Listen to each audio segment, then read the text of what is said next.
Le décor est planté, place maintenant au magazine du dimanche qui parle également santé. Et comme annoncé, nous sommes avec le professeur Hervé Nyangate, président sortant du Collège ouest-africain des chirurgiens. Merci professeur d'être venu sur notre plateau. Merci Madame Delphine Blas de m'avoir invité. Merci professeur. Avant de rentrer dans le vif du sujet, nous allons d'abord suivre ce reportage sur vos assises du 1er au 7 mars dernier à l'Hôtel d'Ivoire et cette affaire Sita Soro. Placée sous le thème « Chirurgie, santé et développement », la 55e conférence annuelle du Collège ouest-africain des chirurgiens s'est déroulée à Abidjan du 1er au 7 mars. Selon les initiateurs, cette conférence répondait à deux enjeux scientifiques, à savoir le renforcement des techniques chirurgicales par l'acquisition de nouvelles technologies et la création d'une synergie des compétences autour des services chirurgicaux afin de mieux répondre aux besoins de la population. Trois axes majeurs ont ainsi été abordés. Ce sont assurance qualité en chirurgie, la récente avancée en santé de la mère et du nouveau-né et l'informatique en chirurgie et santé. Cette 55e conférence avait pour objectif d'engager la réflexion afin de proposer aux décideurs ouest-africains des mécanismes pour mieux orienter leurs réformes en matière de santé, notamment en ce qui concerne la médecine chirurgicale, sur la base de ce que le développement et la santé vont de pair. En prélude à cette conférence, 300 malades démunis ont bénéficié de soins chirurgicaux gratuits dans divers domaines de la médecine, entre autres l'ophtalmologie, la gynécologie obstétrique, la chirurgie digestive et générale. Professeur, avant de revenir en long et en large sur vos assises, la 55e conférence des chirurgiens, dites-nous d'abord, qu'est-ce que le Collège ouest-africain de chirurgiens? Mais le Collège ouest-africain des chirurgiens, avant que je ne réponde à cette question, permettez-moi, Madame Delphine Blas, de remercier vivement le président de la République de Côte d'Ivoire, de remercier le Premier ministre, de remercier Madame la ministre de la Communication et Madame la ministre de la Santé et toutes les autorités de la RTI qui me permettent aujourd'hui d'aborder le bilan de la 55e conférence du Collège ouest-africain des chirurgiens à Abidjan. Et effectivement, ce Collège ouest-africain des chirurgiens est une institution d'ordre académique, d'ordre universitaire et professionnel, et qui délivre des diplômes de spécialistes en chirurgie générale, dans toutes les spécialités chirurgicales, en gynécologie obstétrique, en anesthésie-réanimation et en radiologie. C'est une institution vieille de 55 ans et qui couvre l'ensemble des 15 pays de la CEDEAO. Elle fait partie intégrante de l'Organisation ouest-africaine de la santé et de la CEDEAO. Avant de parler de l'édition 2015, qu'est-ce qui a été fait sous votre mandat, votre bilan, votre premier bilan? Merci, Madame, de me poser cette question. Sous notre mandat, beaucoup de choses ont été exécutées. Nous nous sommes attelés à mettre en place l'informatisation totale de l'administration du Collège ouest-africain des chirurgiens. Le siège est à Lagos. Nous avons mis en route la construction du siège administratif du Collège ouest-africain des chirurgiens et nous avons participé à l'établissement en Côte d'Ivoire, à Abidjan notamment, du Centre international de formation en technique chirurgicale de base. Et enfin, nous avons participé et contribué à la reconnaissance officielle du journal du Collège qui est aujourd'hui enregistré dans le bulletin international de la santé, qu'on appelle le PubMed.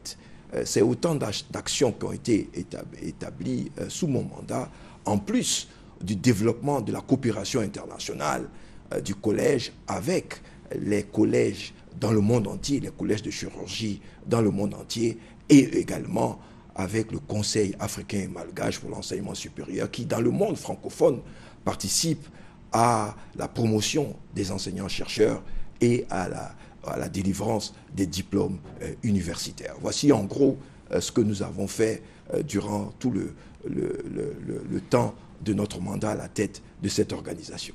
Professeur, nous allons maintenant parler de cette conférence, la 55e conférence. Le thème, c'était chirurgie, santé et développement. Pourquoi le thème de ces assises? Mais le thème de ces assises est, disons, chirurgie et développement. Pourquoi? Parce que vous êtes sans ignorer qu'aujourd'hui, le développement est au cœur des préoccupations de nos gouvernements dans l'espace ouest africain. On parle de plus en plus de l'émergence d'ici 2020.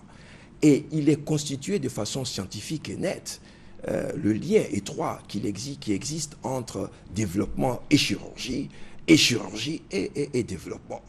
C'est dire que lorsque vous avez un établissement, vous mettez en place une bonne qualité des services en chirurgie, vous garantissez de facto la croissance économique, la croissance sociale, la croissance économique. Et vous accroissez aussi, ça vous permet d'accroître le produit national brut par tête d'habitant. C'est-à-dire, en fait, que lorsque vous avez une bonne qualité en chirurgie, vous participez, ça contribue à l'accroissement de la richesse économique des pays, au bien-être des populations. C'est pour ça que le corollaire immédiat, qui est l'assurance maladie universelle en Côte d'Ivoire, vient à point nommé.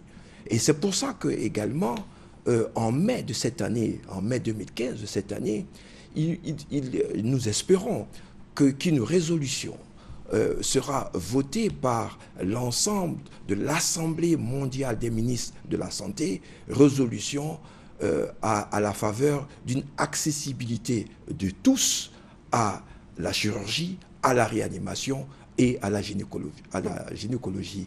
Professeur, plusieurs sous-thèmes ont été aussi abordés. Nous allons d'abord commencer par l'assurance qualité en chirurgie. Qu'est-ce que ça veut dire? L'assurance qualité, vous savez, nous sommes actuellement dans un processus de démarche qualité. Il est important, lorsque vous abordez les soins chirurgicaux, que vous garantissiez la qualité et donc la sécurité des patients. Plus vous augmentez la sécurité des patients, mieux c'est. Mais ceci passe par l'observance d'un processus de qualité. Et cela également passe par l'observance d'une mise en place d'un processus d'accréditation des instituts de formation et des instituts d'offres de santé. Et c'est pour ça qu'il nous a paru important pour cette 5e conférence d'aborder le problème qualité, sécurité des patients. Vous avez aussi parlé d'informatique en chirurgie et santé. Pourquoi l'utilisation de l'informatique dans le domaine de la santé? L'informatique aujourd'hui est incontournable. Informatique en santé, comment l'informatique et les techniques d'information, les nouvelles techniques d'information et de la communication peuvent améliorer les soins de santé. C'était ça la problématique. Et il est important aujourd'hui que l'informatique soit entièrement établie dans les soins, dans la pratique médicale, dans la pratique chirurgicale.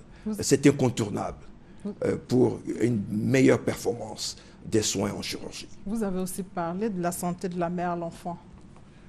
Oui, nous avons parlé, vous êtes bien au courant de ces thèmes abordés au cours de cette 55e conférence. Je vous remercie de me permettre de parler de la santé de la mère et de l'enfant. Effectivement, la santé de l'enfant, objectif 4 des OMD, l'objectif 5 également des OMD, c'est-à-dire les objectifs du millénaire pour le développement. Il était important car nous savons que ce concept date de 90 et entre 90 et 2015, il a fallu pour le collège faire un bilan. Nous sommes aujourd'hui dans une phase transitionnelle. Qu'en est-il aujourd'hui de ces OMD? Car après 2015, nous passerons à un autre concept qui est les objectifs du développement durable. Et il était important de faire ce bilan et de voir comment la chirurgie a pu avoir un effet bénéfique. D'autant que nous savons, et ceci a été bien démontré, que lorsque vous voulez atteindre les objectifs du millénaire pour le développement, encore plus les prochains objectifs du développement durable, car c'est une notion qui va être adoptée sûrement à New York en septembre de cette année. Et il est important de mettre l'accent sur le fait que lorsque vous voulez atteindre ces différents objectifs, également que vous voulez avoir une lutte efficace contre les maladies du développement, il est important d'avoir un bon investissement, d'accroître les investissements dans le cadre des services de santé en chirurgie. Professeur, autre fait marquant de vos assises, c'est que vous avez passé le flambeau. Pourquoi? Nous avons passé le flambeau parce que c'est constitutionnel. Après un certain temps, il faut passer le flambeau et cette présidence est tournante. Et après cette présidence de la Côte d'Ivoire, nous avons passé le flambeau à notre collègue venant du Nigeria, qui est gynécologue obstétricien et moi-même chirurgien cardiovasculaire. Et je m'en vais vous dire que cette conférence a eu des retombées importantes pour la Côte d'Ivoire.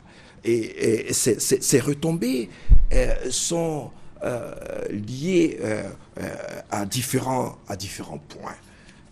Retombées car il est apparu qu'il y a eu un succès. Il y a eu un succès avec 1500 participants.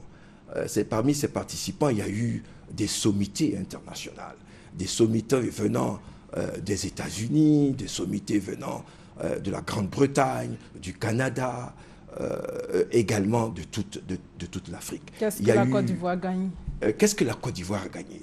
Mais la Côte d'Ivoire a gagné car déjà, de l'avis des congressistes, cette Côte d'Ivoire, à leurs yeux, présente une bonne qualité des infrastructures sanitaires, bonne qualité des infrastructures hôtelières et également une bonne qualité des infrastructures routières. Elle a gagné également par le fait que cette conférence a permis d'effectuer des interventions chirurgicales gratuites par nos collègues du Canada, par nos collègues de Grande-Bretagne et venus d'ailleurs. Donc il y a eu un succès d'ordre humanitaire, un succès d'ordre médical, un succès d'ordre scientifique, et la Côte d'Ivoire a gagné. L'image de la Côte d'Ivoire, le prestige de la Côte d'Ivoire a été rehaussé grâce à cette conférence annuelle. Merci professeur d'être venu sur notre plateau. Je rappelle que vous êtes le professeur Hervé Nyanyi-Angaté, président sortant du Collège ouest-africain des chirurgiens. Et avec vous, nous avons fait le bilan de la conférence annuelle des chirurgiens ouest-africains ici à Abidjan, conférence qui s'est tenue justement du 1er au 7 mars dernier. Merci d'être venu sur notre plateau. Merci beaucoup. Ainsi s'achève ce 13h supervisé par Fofana Lassine. Merci de votre fidélité.